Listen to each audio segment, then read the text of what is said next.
मैं कोई नेता नहीं हूँ, लेकिन समाज के लिए कुछ ज़्यादा काम करता हूँ, इसीलिए समाज के लोग मुझे बड़ा कार्यकर्ता मानते हैं। और इसीलिए उन लोगों ने इस 2024 के चुनाव के लिए मुझे कहा है कि बड़े भाई आप इस चुनावी मैदान में उतरिए, क्योंकि हमारा समाज आज शिक्षा से वंचित है, रोजगार से वंचित है, अपने अधिकारों से वंचित है। तो इस वंचित समाज को वापस सिस्टम में लाने के लिए ओरिजिनल कार्यकर्ता और ओरिजिनल समाज सेवी चाहिए, क्योंकि जो हमारे बाबा साहब ने हमें राजनीतिक आरक्षण दिया था, उस आरक्षण का मतलब ये था कि जो राजनीतिक आरक्षण वाले नेता है वो नेता हमारा भला करेंगे, हमारे हक की लड़ाई लड़ेंगे, हमारे अधिकार की लड़ाई लड़ेंगे। लेकिन आज वो नेता हमारे हक की लड़ाई नहीं लड़ रहे और सिर्फ अपने पार्टियों को मजबूत कर रहे, और उन्होंने इनसे आगे बढ़कर SC, ST, OBC और लघुमती मोर्चे बना दिए हैं। इन मोर्चों के जो भी प्रमुख है उनका काम भी यही है, जो ये आरक्षित नेता काम कर रहे हैं वो लोग भी यही काम कर रहे हैं, अपने समाज को उल्लू बनाने का। जब चुनावी दौर शुरू होता है तो ये लोग शराब लेकर आते हैं, ये मोर्चे वाले लोग शराब लेकर आते हैं, साड़ियाँ लेकर आते हैं, 500 के नोट लेके आते हैं और अपने नगरों में घूमते और हमारे समाज को बर्बाद करने का काम करते हैं। गलत सूचनाएं ये लोग जारी करते हैं। मैंने खुद देखा है, मेरे विस्तार के अंदर बहुत सारा शराब बिकता है। अगर किसी को पुलिस केस करना हो तो मैं गवाही देने के लिए तैयार हूँ कि ये लोग ने शराब बेचा था, किस नेता ने शराब बेची थी वो भी मुझे मालूम है, और किन किन लोगों ने पी वो भी हमें मालूम है।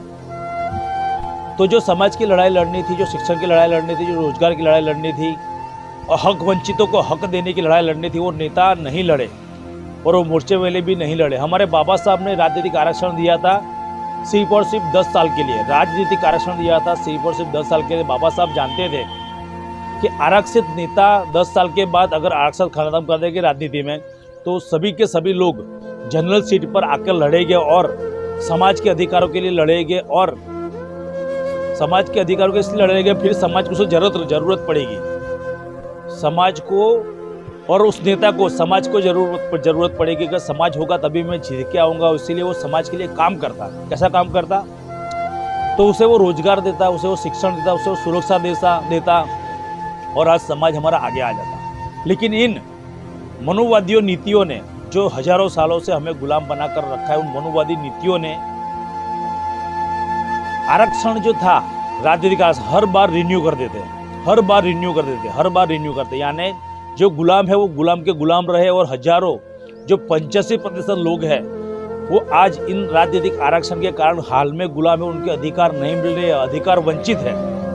इसलिए 2024 के चुनाव के अंदर मैं खुद इस बाबा साहब की धरती से, मेरे हक वंचित समाज से, SC, ST, OBC और माइनॉरिटी समाज, जो हक वंचित समाज उसको हक देने के लिए उतर रहा हूँ।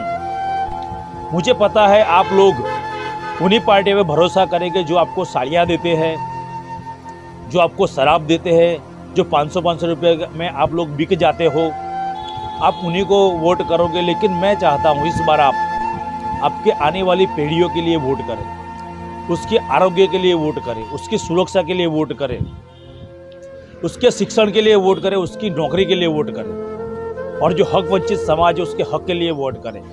और अगर चाहते हो कि आपको एक निष्ठावान और सच्चा नेता चाहिए तो मुझे जरूर मौका दे। 2024 के चुनाव के अंदर मैं लोकसभा 24 के चुनाव के अंदर बाबा साहब की धरती से, बड़ौदा से चुनाव के मैदान में उतर रहा हूं।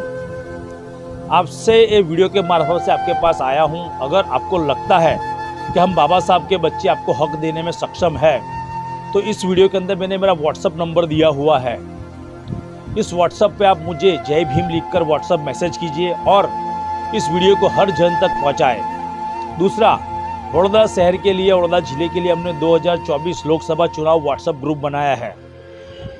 इस ग्रुप के अंदर भी आप शामिल हो जाए, अगर मेरे समर्थक है तो इस ग्रुप के अंदर शामिल हो जाइए और आने वाले हक वंचित समाज को हक दिलाने के लिए इस चुनौती भरे रणनीति के अंदर आ जाइए और सैनिक बन जाइए बाबा साहब के, और मैदान में उतरिए।